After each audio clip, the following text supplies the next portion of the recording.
আসসালামু আলাইকুম প্রিয় শিক্ষার্থীবৃন্দ, আজ তোমাদের সামনে ডোমেন রেঞ্জের একটা গুরুত্বপূর্ণ সমস্যা নিয়ে উপস্থিত হলাম। এই ডোমেন রেঞ্জের এই সমস্যাটাকে আমি সলভ করতে হলে সর্বপ্রথম যে বিষয়টা থেকে তোমাদের খেয়াল রাখতে বলবো তা হলো এই ফাংশনটাকে ভাঙতে হবে, মানে পরম মান তুলে দিতে হবে। পরম মান তুলে দিয়ে ফাংশনটাকে সাজাতে হবে। এই পরম মান তুলে দিয়ে ফাংশনটাকে সাজানোর কৌশলটা একটু শিখে নেই। আসো, পরম মান তুলে দিয়ে ফাংশনটাকে সাজানোর কৌশলটা আমি তোমাদেরকে দেখাচ্ছি। দেখো, এটা জানতে হলে সর্বপ্রথম তোমাকে পরম মান ভাঙতে জানতে হবে। এই পরম মান ভাঙতে হলে আবার কি শিখতে হবে? পরম মানের অর্থ জানতে হবে, যে পরম মান কি। পরম মান কথার অর্থ হলো মূলবিন্দুর সাথে কোনো বিন্দুর পার্থক্য বা দূরত্ব। তাহলে আসো দেখি মূলবিন্দুর সাথে কোনো বিন্দুর দূরত্বটা কি রকম। সংখ্যা রেখার এখানে থাকে -ইনফিনিটি, এখানে থাকে 0, এখানে থাকে +ইনফিনিটি। এখন আমি যদি এখানে বলি -2, তাহলে দেখো -2 এর পরম মান বলতে কি বোঝায়? এই -2 মানে কি? এটা x এর মান কত? -2। x এর মান x এর এই -2 এর পরম মান, এটার অর্থ হলো x এর পরম মান। তাহলে -2 এর পরম মান দিলে কি হবে? -2 এর পরম মানের অর্থ হলো 0 এবং -2 এর মধ্যে পার্থক্য। যখন পার্থক্য বের করি তখন বড়টা থেকে ছোটটা বিয়োগ হয়। তাহলে এখানে বড়টা হলো 0 এবং ছোটটা হলো -2। তাহলে 0 থেকে যদি -2 কে বিয়োগ করি তাহলে বিয়োগ চিহ্ন এখানে ভিতরে দিতে হবে। অর্থাৎ দেখো, পরম মান কত হলো? পার্থক্য। কার সাথে পার্থক্য? মূলবিন্দু বা 0-র সাথে পার্থক্য। তাহলে -2 বড় না 0 বড়? তোমাদের উত্তর অবশ্যই আসবে 0 বড়। 0 যদি বড় হয়, যখন ব্যবধান বের করি তখন হলো বড়টা থেকে ছোটটা বিয়োগ করতে হয়। তাহলে বড় হলো 0, ছোট হলো -2। এই ব্যবধান মানে মাইনাস করতে হবে। তাহলে এইখানে দেখো ফাইনালি আমাদের রেজাল্ট কি হলো? -2। তাহলে এটাকে আমি কি বলতে পারি? বলতে পারি মাইনাস। এই যে দেখো, এই যে -2 যেটা, এটাকে আমি কি বলছি? এটাকে বলছি x। এই যে x, তাহলে -2 এর পরিবর্তে যদি x বসাই তাহলে পরম মান x এর পরম মান ভেঙে -x কখন মুক্ত হয়? যখন x নিজে 0-র থেকে ছোট হয়। কারণ x = -2, এটার অর্থ হলো x 0-র থেকে ছোট। তাহলে x যদি 0-র থেকে ছোট হয়, x পরম মান উঠে গেলে হয় -x। এরপরে দেখো, আমি যদি -x না নিয়ে x এর মান 2 ধরে কাজ করতাম, তাহলে দেখো সংখ্যা রেখায় 2 0-র ডান পাশে অবস্থান করে। তাহলে x এর পরম মান, এটার অর্থ হলো 2 এর পরম মান। কিছুক্ষণ আগেই তোমাদেরকে বলছি পরম মান কথার অর্থ হলো ব্যবধান। কার সাথে ব্যবধান? শূন্যের সাথে ব্যবধান। তোমরা এখানে দেখতে পাচ্ছ 0 এবং 2 এর মধ্যে 2 বড়। যেহেতু 2 বড়, ব্যবধান করতে হলে বড়টা থেকে ছোটটা বিয়োগ হবে। 2 থেকে 0 বিয়োগ হলে 2 থাকে। তাহলে যেহেতু x এর মান 2, তাহলে 2 = আমি কত বলতে পারি? আমি বলতে পারি x। এ কথার অর্থ হলো x যখন 0-র থেকে বড় হবে, পরম মান ভেঙে x নিজেই মুক্ত হবে। পরবর্তী কেস, x = যদি আমি 0 ধরি, x এর পরম মান করার অর্থ হলো 0-র পরম মান করা। তাহলে এই 0-র পরম মান মানে কি? নিজের সাথে নিজের বিয়োগ, অর্থাৎ 0 থেকে 0 বিয়োগ, রেজাল্ট হলো 0। তাহলে 0-র পরম মানের অর্থ তোমরা কি পেলা? 0-র পরম মানের অর্থ পেলাম 0 - 0 অর্থাৎ 0। তাহলে পরম মান ভেঙে 0 মুক্ত হওয়া, 0 এবং x পরস্পর সমান হওয়াতে আমি লিখতে পারি 0 = x।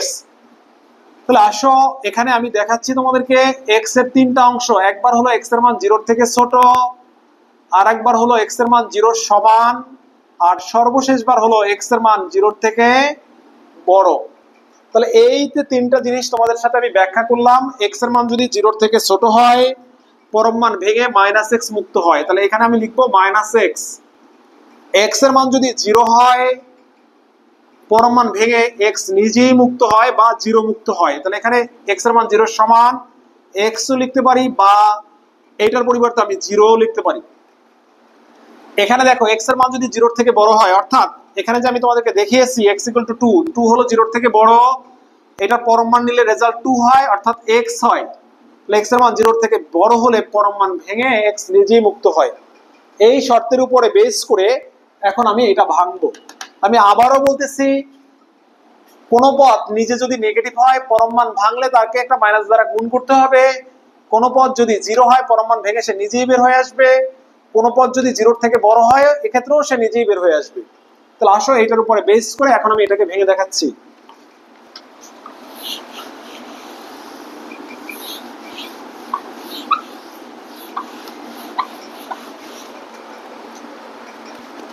এখানে আমি এটাকে ভাঙছি, তোমরা একটু মনোযোগী হয়ে এখানে দেখো। আমি এখানে একটু লিখে নেই তিনটা ক্ষেত্র। এখানে তিনটা ক্ষেত্রের মধ্যে প্রথম ক্ষেত্র, তিনটা ক্ষেত্র হবে, তিনটা ক্ষেত্র আগে লিখে নেই। তিনটা ক্ষেত্র হবে বুঝলাম কিভাবে। তিনটা ক্ষেত্র হওয়ার শর্ত হলো এখানে যতগুলো পদের উপর পরম মান থাকবে তার থেকে এখানে অংশ বা খণ্ড একটা বেশি হবে। তাহলে খণ্ডের মধ্যে যারা আছে এদেরকে 0 ধরে আমাকে x এর মান বের করতে হবে। আসো আমি বের করি। প্রথম খণ্ডে x প্লাস 1 এটা ইকুয়াল টু 0 ধরলে এখান থেকে আমি বলতে পারি x এর মান -1। দ্বিতীয়টায় x মাইনাস 1 ইকুয়াল টু 0 ধরলে এখান থেকে x ইকুয়াল টু পাচ্ছি 1। তাহলে আমি মোট বিন্দু পাচ্ছি 2টা। তাহলে আসো এইটাকে ভাঙার কৌশলটা ডিটেইলসে তোমাদেরকে একটু দেখিয়ে নেই। তাহলে এই সংখ্যা রেখার উপরে আমি 2টা বিন্দু পেলাম। একটা পেলাম -1, অপর একটা পেলাম 1। এই সংখ্যা রেখার এখানে থাকে -ইনফিনিটি, এখানে থাকে +ইনফিনিটি। এবার দেখিও এটাকে যদি আমরা একটা রেল লাইন কল্পনা করি, এই রেল লাইনের দেখো রেল লাইন এ রেল চলে, এই রেলটাকে যদি আমি x ধরি, এই রেল এখান থেকে চলা শুরু করে এই স্টেশনে এসে সে দাঁড়াবে। তাহলে x এর মান এই অসীম থেকে চলা শুরু করে সে কার কাছে এসে দাঁড়ালো? -1 থেকে দাঁড়ালো। যেহেতু রেল জাম দেওয়ার কোনো সুযোগ নাই, তার মানে কি এই পরবর্তীতে এখান থেকেই সে চলা শুরু করবে, চলতে চলতে সে দ্বিতীয় স্টেশনে গিয়ে দাঁড়াবে। তাহলে চলা শুরু করলো কত থেকে? -1 থেকে। সে কোথায় গিয়ে দাঁড়াবে? দ্বিতীয় স্টেশনে ধরবে। এরপরে সে অন থেকে শুরু করে সামনের দিকে যাবে। তাহলে শুরু করবে কত থেকে? অন থেকে। যাবে কোথায়? অসীমে। তাহলে বিন্দু যদি 2টা হয় ভাগ হয় 3টা।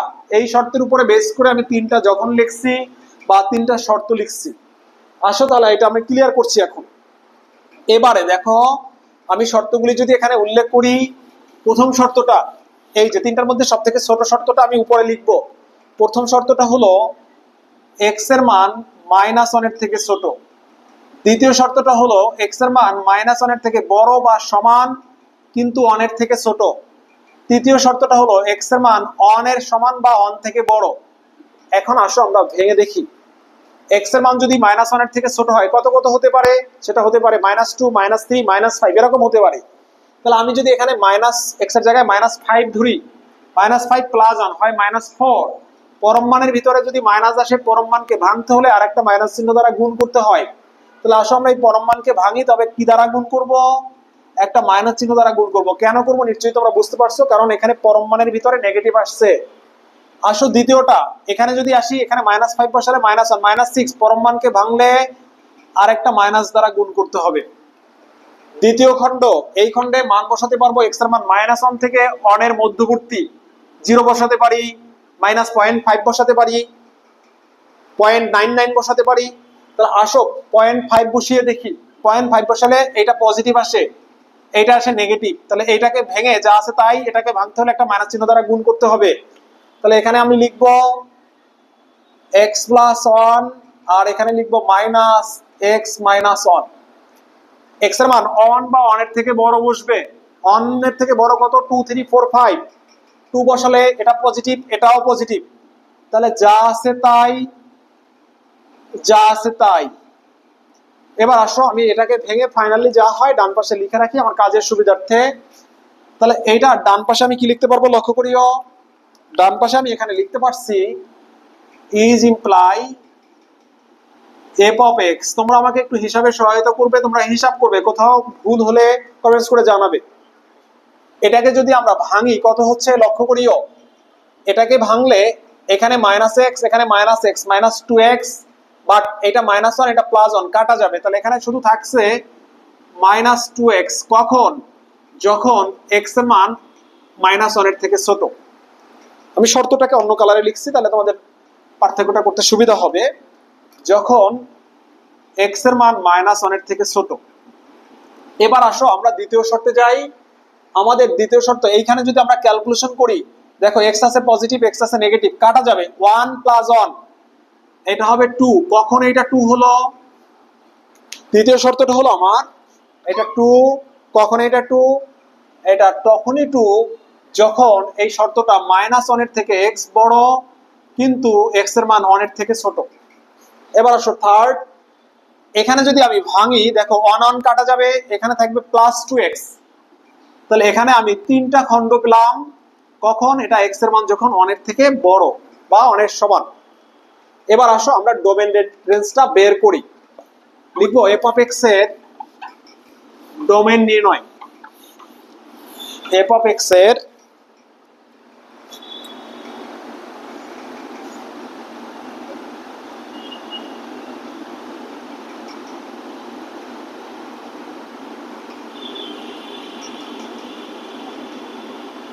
এই যে এফ অফ এক্স এর ডোমেন নির্ণয় আমি লিখলাম। আসো আমরা ডোমেনটা বের করি। এখানে ডোমেনের হলো 3টা খণ্ড, তাহলে এই 3টা খণ্ডের জন্যই এই ফাংশনটা সংজ্ঞায়িত। তাহলে এখন ওই কথাটাকে আমাকে মেনশন করতে হবে। লিখবো এখানে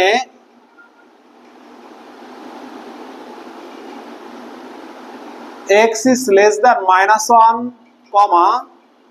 -1 is less than x is less than 1 এবং x is greater than or 1 এর জন্য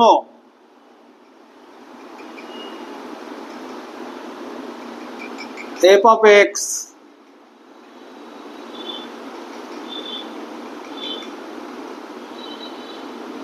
ফাংশনটি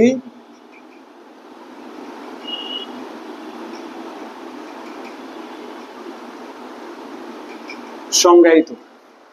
এবার আসো আমি হিসাবটা মিলাই নেই। তো সংজ্ঞায়িত হলে লিখবো অতএব ডিএফ, ডিএফ মানে হলো ডোমেইন।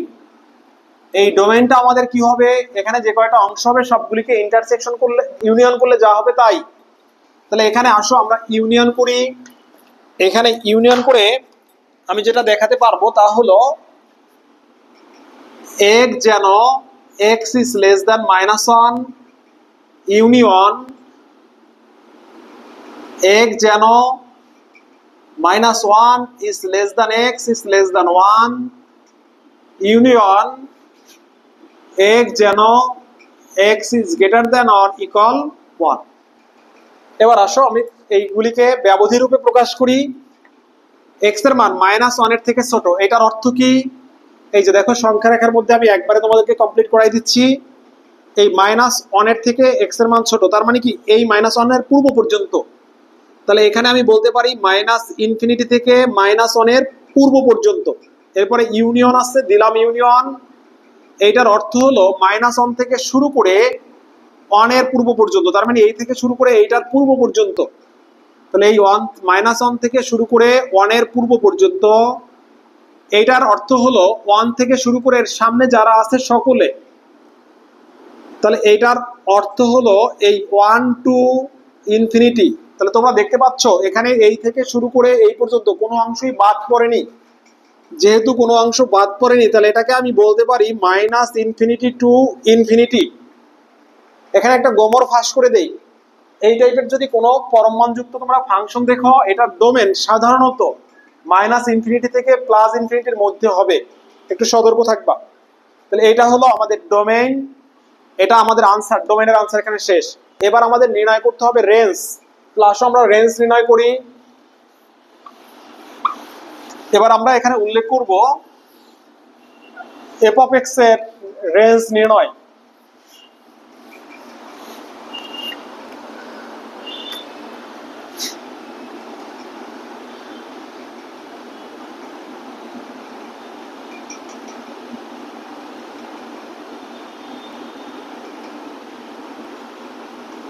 এফ অফ এক্স এর রেঞ্জ নির্ণয়। তাহলে আসো আমরা দেখি এফ অফ এক্স এর রেঞ্জ কি হয়।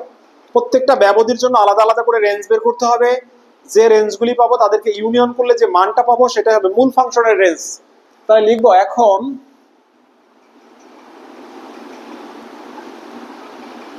x is less than -1 এর জন্য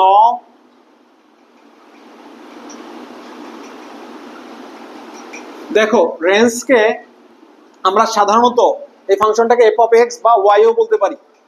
তাহলে আমি ধরো এটাকে আমি বললাম y = এফ অফ এক্স।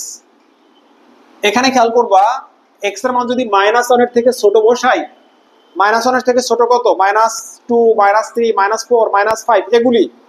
তাহলে -2 বসালে +4, -3 বসালে +6, -4 বসালে +8। তাহলে যত ক্ষুদ্র মান বসাই তত বড় মান পাই।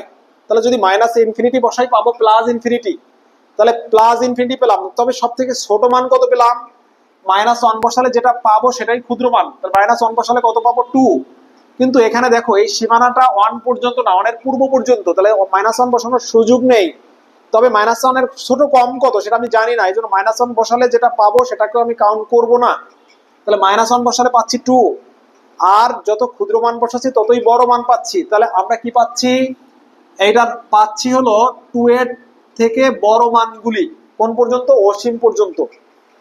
এরপরে দ্বিতীয়টা, -1 is less or equal, x is less than 1 এর জন্য y is equal to, দেখো এখানে y লেখা আর f of x লেখা একই কথা, আমি এটা দ্বারাই বুঝাই দিলাম। তাহলে এখানে তোমরা খেয়াল করবা এই y বা এই যে f of x যাই হোক না কেন, এখানে x যেহেতু নাই বসানোর সুযোগ নাই, এখানে 2ই থাকবে। সর্বশেষ যে বিষয়টা তা হলো x is greater or equal 1 এর জন্য, এখানে তাকাও x এর মান যদি 1 বসানোর সুযোগ আছে, 1 বসালে পাচ্ছি 2, 1 এর থেকে বড় বসালে 2 বসালে 4, 3 বসালে 6। তাহলে যত বড় মান বসাবো তত বড় মান পাবো। তাহলে মানটা শুরু হয়েছে কত থেকে? 2 থেকে। তাহলে 2 less or equal y বা f of x is less or equal কত? ইকুয়াল হবে না, সরি, লেস দ্যান হবে, ইনফিনিটির পর্যন্ত চলে যাবে।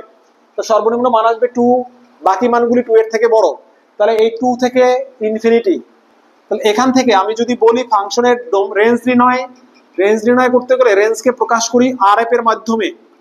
এই রেঞ্জটা কি হবে দেখো, এই রেঞ্জটা হবে y যেন y is greater than 2, প্রথম খণ্ড এটা। দ্বিতীয় খণ্ড এটা ইউনিয়ন করব y যেন y is equal to 2, তৃতীয় খণ্ড এটা ইউনিয়ন দিয়ে বসবে y যেন -2 is less or equal y is less than infinity। এবার আসো এটাকে আমরা ব্যবধি রূপে দেখাই। এটাকে যদি ব্যবধি রূপে দেখাই তাহলে এটার অর্থ কি? এটার অর্থ হলো 2 এর থেকে বড় ইনফিনিটি পর্যন্ত। এইটার অর্থ হলো শুধু 2। যদি সিঙ্গেল কোনো বা 1 2 3 গণনা করে শেষ করা যায় এমন কোনো মান পাই, তাহলে সেকেন্ড ব্র্যাকেটে দেখাবো ইউনিয়ন, এই মানটা শুরু হয়েছে 2 থেকে শেষ হয়েছে ইনফিনিটির পূর্বে। তাহলে এবার আসো এটাকে যদি সংখ্যা রেখার মাধ্যমে আমি তোমাদেরকে বোঝাতে যাই, তাহলে বিষয়টা এরকম, এখানে 2 আর এদিকটাতে ইনফিনিটি। প্রথমটা বলছে 2 এর থেকে বড় ইনফিনিটি পর্যন্ত বা ইনফিনিটির পূর্ব পর্যন্ত, দ্বিতীয়টায় শুধু 2, এই ঘরটা ফাঁকা থাকলেও দ্বিতীয়বারে পূর্ণ হয়ে গেছে। তৃতীয়বারে 2 থেকে ইনফিনিটি, তার মানে এই 2 থেকে ইনফিনিটি পর্যন্ত ইউনিয়ন করলে কেউ আর বাকি থাকে না। এটাকে ইউনিয়ন করলে 2 থেকে ইনফিনিটি পর্যন্ত কেউ বাকি থাকে না। তাহলে আমি এখান থেকে বলতে পারি 2 টু ইনফিনিটি। এই হলো ডোমেন গেল প্রথমে, এবার হলো রেঞ্জ। আশা করি তোমরা বুঝতে পেরেছো। যদি কোনো জায়গায় বুঝতে সমস্যা হয় তোমরা কমেন্টস বক্সে জানিও। তারপর যদি বুঝতে সমস্যা হয় তোমরা হোয়াটসঅ্যাপে নক করলে ইনশাআল্লাহ আমি বোঝাই দেওয়ার চেষ্টা করব। আশা করি সকলে ক্লাসটা মনোযোগ সহকারে দেখলে বুঝতে পারবে ইনশাআল্লাহ। পরবর্তী ক্লাসের জন্য অপেক্ষা করো, পরবর্তী ক্লাস আরো আকর্ষণীয় হবে ইনশাআল্লাহ। ভালো থাকো সকলে, আল্লাহ হাফেজ।